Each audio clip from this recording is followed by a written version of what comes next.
If you're a John Singer Sargent fan like I am, I'm sure you were ecstatic to hear that the Metropolitan Museum of Art was opening an exhibition called Sargent and Paris, which traces John Singer Sargent's meteoric rise in the French capital across one remarkable decade, from his arrival as a young artist through the mid-1800s, culminating with his intentionally provocative Madame X. Now, if you didn't get the chance to see this exhibition in person, you're in luck, because this video dives into the top 10 daring works of art that emerged from Sargent's transformative years in Paris. Smoke of Amberree. This is a painting that's captivated me for years, but I never really knew the story behind it. After leaving Spain, Sargent journeyed to Morocco, where he established a temporary studio in a rented Tangier house for 2 months. There he began this evocative work depicting a woman enveloped in the fragrant smoke of ambergris, a rare aromatic substance produced by sperm whales. Rather than documenting reality, Sargent crafted a reverie designed to enchant Parisian viewers, weaving together various North African visual elements into his romantic vision. He completed the canvas back in his Paris studio with a professional model posing for the central figure. At the 1880 Salon, the painting became a sensation, drawing praise from both visitors and critics who were mesmerized by its haunting beauty and ambiguous storytelling. Contemporary reviewers connected it to aesthetic movement ideals, describing it in lyrical and musical language, though Sargent himself insisted the work's true subject was simply color. The stunning monochromatic palette creates a luminous white-on-white symphony, enhanced by Sargent's precise attention to the ornate incense burner, intricate carpet patterns, and decorative floor tiles. Dr. Potsy at home. Samuel Jean Potsy was a Renaissance figure, cultural enthusiast, passionate collector, and groundbreaking surgeon who transformed gynecological medicine. Sargent, like us all, found himself thoroughly enchanted by this magnetic personality, calling him a very brilliant creature, in correspondence with Henry James. The resulting portrait presents Dr. Potsy in startling intimacy, a sophisticated gentleman caught in a private moment, draped in a luxurious crimson robe that vibrates against rich velvet drapery. When first exhibited, the painting scandalized Parisian society because Sargent abandoned traditional masculine portraiture, which typically presented men in public formal attire, instead of creating an unexpectedly intimate and sensual image that dissolves the divide between public authority and private self. The sumptuous red garment suggests multiple interpretations, perhaps nodding to the ceremonial robes of French medical academia. Yet from its unveiling, Dr. Potsy's gaze and those hands have continued to captivate viewers for generations. Atlantic Storm. John Singer Sargent's seascapes were entirely new to me, and I was taken aback when I saw Atlantic Storm. Though he had been a lifelong traveler, Sargent didn't visit the United States until 1876 at age 20, marking his first encounter with his homeland. Throughout his ocean voyages, he maintained a constant sketching practice, documenting life at sea. Atlantic Storm emerged from a violent storm he experienced while returning to Europe aboard the SS Algeria in the autumn. The painting's composition is audaciously viewed directly down the ship's bow. It thrusts viewers into the heart of the tempest, creating an intensely personal confrontation between humanity and nature's fury. I found myself immediately transported emotionally to that moment. Through bold, energetic brushstrokes, Sargent conveys the ocean's raw force while constructing a composition that dramatizes the ship's precarious angle against towering waves and churning wake. In the foreground, hanging lifeboats and shadowy figures create an unsettling and compelling sense of proportion and vulnerability. Have you seen this painting before? Feel free to leave a comment below about any of John Singer Sargent's work so far. Young Man in Revery has a hypnotic feel that encourages the viewer to take in this painting as a dream, possibly because the subject, characterized by flowing dark hair, a mustache, penetrating eyes, and Mediterranean complexion, represents a physical type that repeatedly drew Sargent's attention during his formative artistic years. While the canvas bears the inscription 1876, the sophisticated backdrop of sun-bleached walls and distinctive blue and white ceramics suggest greater complexity than Sargent's usual studio exercises, pointing possibly to a later creation date following his 1878 journey to Naples and Capri. Sargent occasionally inscribed completion dates long after finishing a work, sometimes misrecalling the actual time frame. The artist's treatment of this alluring figure showcases his fluid paint application and dynamic brushwork. This is particularly evident in the hastily suggested hand, which creates a striking dialogue with the crisp, luminous white environment that frames the composition.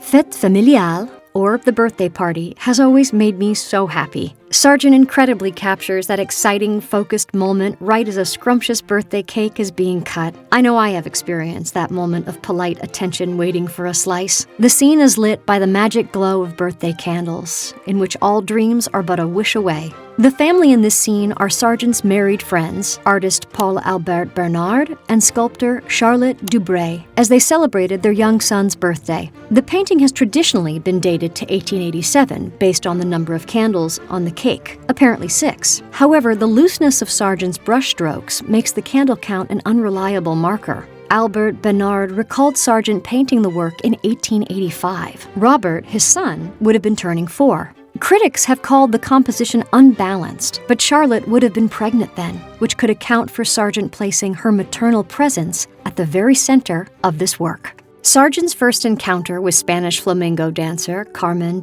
Moreno came during her performance at the 1889 Exposition Universelle in Paris. Given his lifelong fascination with live performance, particularly Spanish dance, as discussed above in paintings El Jaleo and the Spanish Dance, he was immediately mesmerized, calling her a bewildering, superb creature. He transformed that initial enchantment into a striking portrait that captures her commanding presence in a brilliant yellow costume, her pose radiating pure confidence. When this bold painting debuted in Paris in 1892, it evoked memories of Sargent's earlier controversial works that had first made his reputation.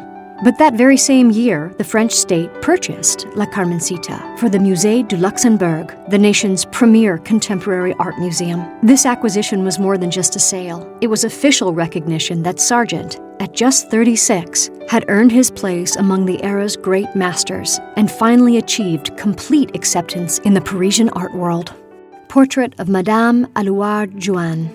This sensitive depiction of Sargent's close friend, Emma Alluard-Jouan, was described by novelist Henry James as a masterly rendering of the look of experience, slightly faded and eminently sensitive and distinguished. Alluard-Jouan was a prolific and successful playwright, translator, and society columnist who moved in the same circles as several of Sargent's friends and patrons, including Edward Pellerin, Dr. Samuel Potsy, and Judith Goutier. As a journalist, she publicized the activities of both Sargent and Virginie Amélie Gautreau. Her column was the first to share the news that Sargent was painting a portrait of the famous society beauty. Gautreau would later confide to her that the painting, Madame X, was a masterpiece. Sargent inscribed this portrait to Alluard-Jouan as a testimony of friendship.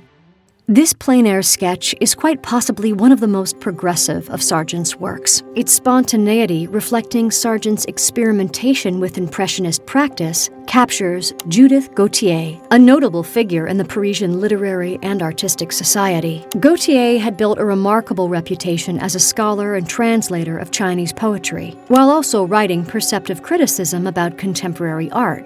Writing under pen names, she championed Sargent's early salon paintings with glowing reviews. Sargent found himself drawn to both her striking beauty and sharp intellect, and they discovered a shared passion for Richard Wagner's music, particularly meaningful since Gautier had once been romantically linked to the composer himself. During a summer visit to the French countryside in 1883, Sargent created an entire series of sketches capturing her various moods and expressions. The Spanish Dance. I was very familiar with the painting El Jaleo, but I had never seen The Spanish Dance. Sargent was very talented musically, and that drew him into Spanish culture during his travels. He avidly collected sheet music and sketched local performers, later sharing his discoveries through intimate Spanish music recitals for his circle of friends. These immersive experiences culminated in his masterpiece El Jaleo, which is currently housed in the Isabella Stewart Gardner Museum, a dramatic canvas capturing flamenco dancers in a shadowy tavern setting. The painting The Spanish Dance drew from authentic performances Sargent witnessed while in Spain. You can feel the emotion in the dancers' heightened gestures. The result powerfully conveys the visceral energy of flamenco through expressive movement.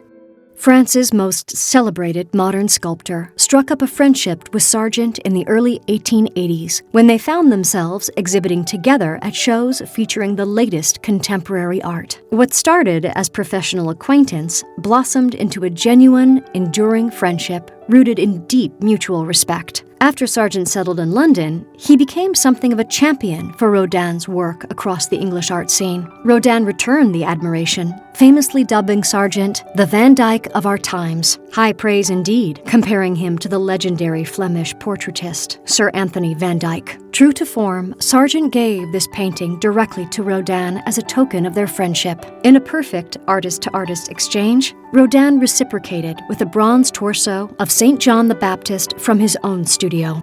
Have you ever given a gift to a friend, artist to artist? I'm now inspired to, but it definitely won't be a masterpiece. So, what Sargent painting do you respond to the most? Have you seen any of these paintings in person? Or like me, is this your first time ever seeing some of these works of art? Leave your comments below, and thanks for watching Art Vault.